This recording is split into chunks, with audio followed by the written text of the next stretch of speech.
물론 그 시절에도 우리가 사는 시절과 마찬가지로 비탄은 부족하지 않았다. 지난 세기 전환기에 기록된 죽음 가운데 반 이상이 12세 이하 아이의 죽음이었다. 예상 수명은 47세였다. 남자들은 전쟁으로 행군에 가서 죽었다. 여자들은 아이를 낳다 죽었다. 모두 일정 수준의 사망률을 안고 태어났다. 이런 면에서 그들은 무시무시하게 현대적이었다. 요즘 에이즈로 죽는 아이들의 부모는 몇 세대 전의 콜레라 희생자 또는 천연두나 인플루엔자 희생자의 부모와 매우 비슷하다. 당시 과부가 된 사람들도 지금 과부가 된 사람들과 마찬가지로 열정의 기억과 바꾸었다. 그러나 어떻게 된 일인지 죽은 사람들에 대한 기억은 지금보다 쉽게 다가갈 수 있었고 죽은 사람들 자신도 그렇게 소원해지지 않았다. 나는 종종 이 분열증을 생각한다. 우리가 죽은 사람들에게 끌리는 동시에 그들을 혐오하는 것. 슬퍼하면서 그들을 받침대 위에 받들어 모시는 동시에 무덤에 묻거나 증거를 불태우는 것. 그들을 사랑하는 동시에 미워하는 것. 똑같은 죽은 사람이 성자인 동시에 개자식일 수 있다는 것. 죽은 사람들은 무섭지만 우리의 죽은 사람은 소중할 수 있다는 것.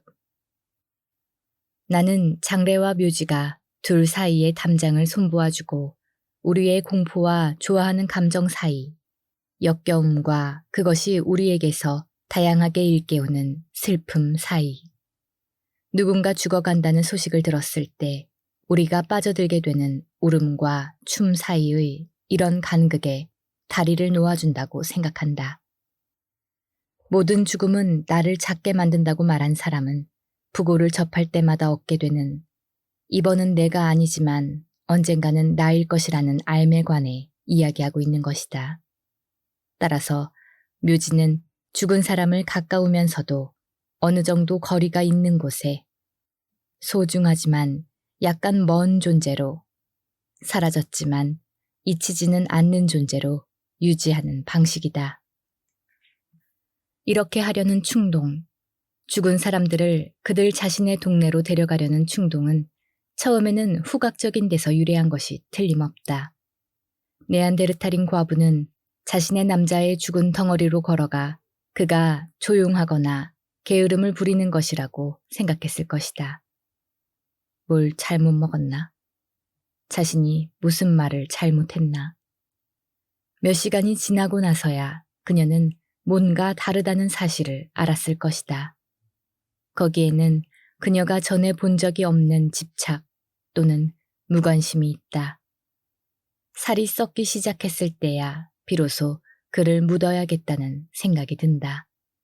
그가 완전히 돌이킬 수 없이 변했기 때문이다. 그녀의 코를 믿을 수 있다면 나은 쪽으로 변한 것은 아니다. 따라서 무덤은 우선 무엇보다도 제거였다. 다른 충동, 기억하고 기념하고 기록하고자 하는 충동에는 더 미묘한 동기가 있다. 나는 버클리 주교의 나무, 누군가 그것이 쓰러지는 소리를 들어줄 것을 요구하는 나무를 생각한다. 우리에게는 우리가 살았다고, 우리가 죽었다고, 우리로 인해 이런 것이 달라졌다고 말해줄 증인과 기록 보관자가 필요하다. 죽음이 의미 없는 곳에서 삶은 의미가 없다. 이것은 심각한 계산이다. 캐른과 돌무더기, 동굴 벽에 그려진 인생 이야기, 묘지의 기념비는 모두가 우리보다 먼저 존재했던 종이 남긴 흔적이다. 그들이 화강암과 청동에 자기 영역이라고 표시해 놓은 공간이다. 피라미드이든 타지마할이든 하이게이트의 큰 지하묘든 베트남 참전용사 기념비의 이름이든 우리는 그것이 서 있도록 놓아둔다. 우리는 그곳을 찾는다. 손가락으로 이름과 날짜의 형태를 더듬어 본다. 짧은 묘비명을 소리내어 읽어본다. 영원히 함께, 사라졌지만 잊히지는 않는. 우리는 빈약한 세목으로부터 그들의 삶을 다시 모으려 하고 이런 행동이 우리에게 사는 방법에 관해 뭔가 가르쳐준다. 친절이냐, 지혜냐, 명예냐, 이익이냐. 우리는 기억되고 싶기 때문에 기억한다.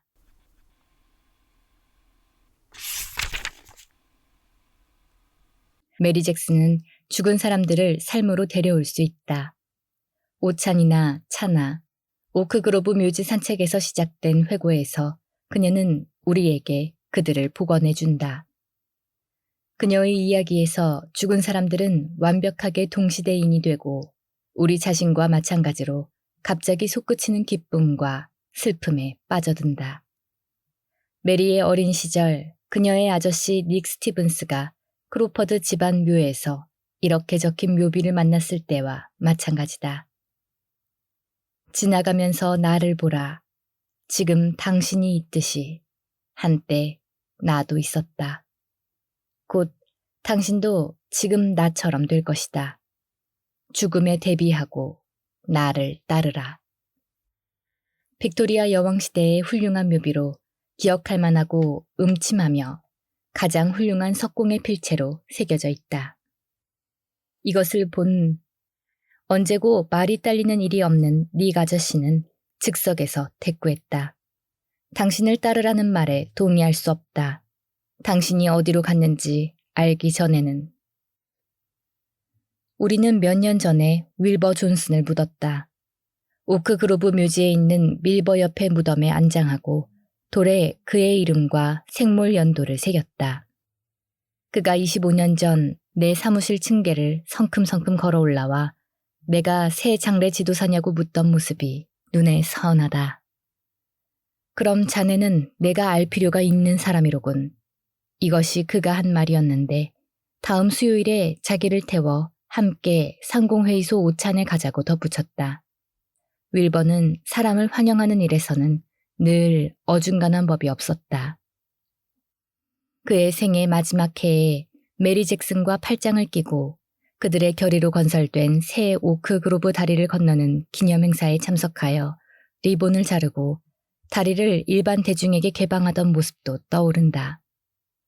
악단이 모이고 정치가, 외국 전쟁 참전 용사회에서 온 군인 출신 노인, 존경받는 성직자들도 모였다. 5월 말의 파랗고 화창한 아침이었다. 현충일이었다. 타운 사람들은 강에 모여 잔치를 지켜보았다. 마이크를 설치하고 나무에 스피커를 달았다. 윌버는 위원회 위인들의 지칠 줄 모르는 노력에 감사했다. 마을 회장은 이 어찌 훌륭한 일이 아니겠느냐고 말했다. 주 상원 의원은 상무부의 지원금을 따내는 일을 도울 수 있어 기쁘다고 하면서 렌싱 사람들 이름을 읽어 나갔다. 이윽고 메리는 내가 쓴 시를 읽었는데 이 시는 공사가 실제로 진행될 것처럼 보이기 시작했을 때 쓴 것이었다. 사람들은 묘석들 사이에 서서 귀를 기울였고 메리의 목소리는 강 위로 높이 올라가 공중에서 성당 종소리, 장로교회 첨탑에서 흘러나오는 선율의 메아리, 겨울 떡갈나무의 새 봉우리들 안에서 꿈틀대던 6월의 첫 낌새가 느껴지는 산들바람과 섞였다. 소방차 사이렌은 잠잠했다. 개 한 마리 짖지 않았다.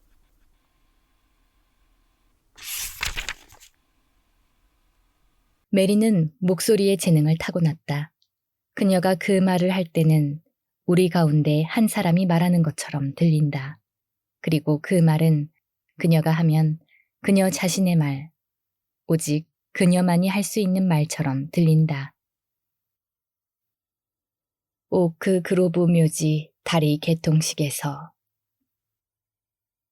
이 다리가 생기기 전 우리는 먼 길을 돌았다. 퍼스트 스트리트를 타고 코머스로 올라가 메인에서 좌회전을 하여 검은 행렬을 이끌고 타운을 통과해서 내려가 1달러 균일 판매, 폐업, 최종 가격 인하를 외치는 상점들을 지나 리버티에서 신호등을 기다리며 대기하다가 메인 스트리트 다리를 건너 사우스 사이드로 향하여 중고차 매장과 파티용품 가게를 지나곤 했다. 마치 죽은 사람들이 아직 끝내지 못한 일을 끝내기 위해 마지막으로 한바탕 쇼핑을 하기라도 해야 할 것처럼. 거기서 오클랜드를 타고 동쪽으로 향하여 젤리 공장, 매립지, 아무런 표시가 없는 철로를 지나 덜컹거리며 괴로워하는 자동차 행렬을 이룬 우리는 강가 오크 그로브에 우리의 죽은 자들을 묻으러 갔다. 쇼핑을 하다 멍하니 바라보는 사람이나 불경하게 자기 하던 일을 계속하는 상인이 문제가 아니었다. 그만큼 많은 사람들이 또 고개를 숙이거나 발을 멈추고 자신은 필멸의 운명을 피하게 해달라고 성호를 그었으니까. 사별이 간의 수공업이라는 것, 오랜 세월의 사랑을 오랜 세월의 애도와 바꾸는 개인적인 사업이라는 것이 문제였다. 마음이 흥정을 하러 나서는 장터는 가게들이 컴컴해지는 영업외 시간에 또 크리스마스와 일요일에 문을 여는데 우리는 그곳으로 들어가 공허와 부재라는 돈 몇 푼을 내고 시큼한 욕망과 흔들리는 신앙, 집안에 내려앉은 멍한 고요를 사서 밤새 잠을 이루지 못한다. 그런 고요 속에서 우리는 방마다 돌아다니며 사랑하는 죽은 자에 대한 작은 기억이라도 찾아 찬장과 장안을 뒤지고 그들이 집에서 내던 소리로 우리의 상실을 헤아린다. 지하실에서 연장을 만지작거리던 소리 또는 김이 서린 욕실에서 샤워를 하며 노래를 부르던 소리, 부엌에서 열심히 음식을 준비하던 소리, 혹은 옆집 사람과 커피를 마시며 수다를 떨던 소리. 그럴 때마다 우리는 뭐든지 나누어서 하던 때를 그리워한다. 그는 빨고, 그녀는 말리고, 그녀는 꿈을 꾸고, 그는 코를 골고, 그는 덧문을 청소하고, 그녀는 바닥을 청소하고, 그녀는 흔들 의자에서 고개를 끄덕이고, 그는 소파에서 졸고, 그는 망치로 엄지를 찢고, 그녀는 아야 하고 소리치고. 이 다리는 주택가를 지나가게 해준다. 그래서 이제 우리가 죽은 자를 데리고 가다 보면 아주 작은 집들의 뒷마당에는 새로 빤 침대보가 널려 있고 진입로에서는 비쩍 마른 아이들이 농구공을 던지고 김을 맬 밭과 깎아줄 잔디밭이 있고 젊은 여자들이 찬란한 새 몸으로 해를 받는다. 우선 애틀랜틱으로 가서 몬트 이글을 따라 내려가 휴런강의 북쪽 강변 습지로 가면 파란 외가리 둥지, 농어, 송어가 얕은 물에 자리를 잡고 있다. 그렇게 생명은 계속된다. 건너편에 줄지어 있는 화강암들에 적힌 이름은 존슨, 잭슨, 러글스, 윌슨, 스미스. 이 장소, 이 강, 이 겨울 떡갈나무와 마찬가지로 우리가 흔하게 접하는 이름들. 그리고 이 다리를 건널 때면 우리는 또 흔히 우리 안에서 털을 곤두세우고 있는 우리 자신의 끝과 마주친다. 우리를 죽이는 암이나 심장마비나 부주의. 이 돌들 사이에서 우리는 엮어주는 실을 발견한다. 옛 전쟁들, 옛 기근들, 인플루엔자로 몰살당한 가족들, 100년이라는 세월, 그리고 우리의 죽은 자 가운데 일부에게 이 다리는 우리가 다시 쉽게 다가가게 해준다. 강은 지켜야 할 품이 있는 거리. 무덤은 산자와 죽어버린 산자 사이의 합의. 죽은 자들의 이름과 날짜들을 계속 살아있게 하겠다는 오랜 합의. 이 다리는 우리의 일상을 그들과 연결시키고 한때 이웃이었던 그들을 다시 이웃으로 만들어준다.